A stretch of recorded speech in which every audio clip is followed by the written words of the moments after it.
Ramai yang cakap kalau dah pakai rumput tiruan, nanti dah tak boleh hirup udara segar dah. Tapi jangan risau, siapa cakap bila pasang rumput tiruan, dah tak boleh tanam pokok hidup? Korang tengok projek Bunny Grass kat Melaka ni sampai habis. Mula-mula, nak bagi cantuman rumput nampak sekata macam kapet hotel, kita guna joining tape dan gum industri. Lepas tu, lekat atas tapak pasir yang dah padat. Barulah cantuman tu rapat, kuat dan tak nampak garisan. Lepas tu, kalau nak request ruang untuk tanam pokok hiasan atau pokok bunga pun, tak ada hal. Kita boleh adjust ruang dan potong rumput tu siap-siap. Ikut je selera owner nak dekor macam mana.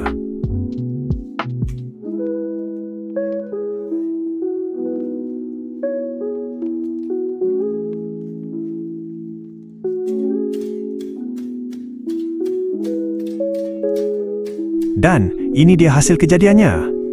Laman Terus Auto nampak mewah dan premium.